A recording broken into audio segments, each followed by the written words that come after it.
दोस्तों, इस वीडियो में मैं आपको बताऊंगा आप कैसे डिस्प्ले सही तरीके से बैठाना सीखोगे।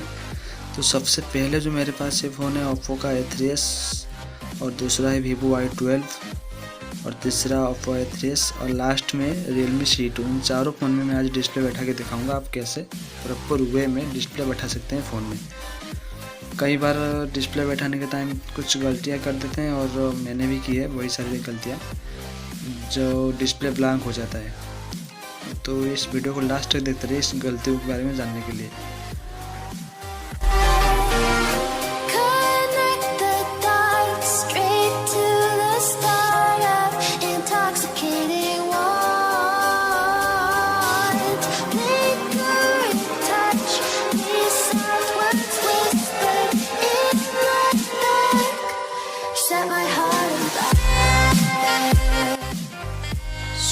दोस्तों, सबसे पहले तो मैं इसकी बैटरी निकाल लेता हूँ फ़ोन से। इसकी बैटरी निकालने के बाद मैं साइड में ग्लू लगाऊंगा, और मैं जो ग्लू यूज करता हूँ वो देखिए T7000 ग्लू। मैं सारे फ़ोन इस ग्लू से ही लगाता हूँ, देखिए T7000। अब फ़ोन के फ्रेम में साइड से ग्लू लगाइए हल्का सा, बस ज़्यादा नहीं, बस ज़्यादा देने से बाहर निकल आता है वो ग्लू।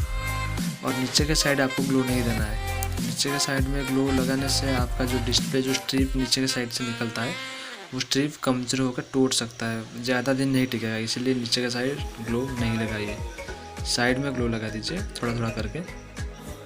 आप लोग देख सकते हैं इस वीडियो में मैं किस तरह से ग्लू लगाता हूँ।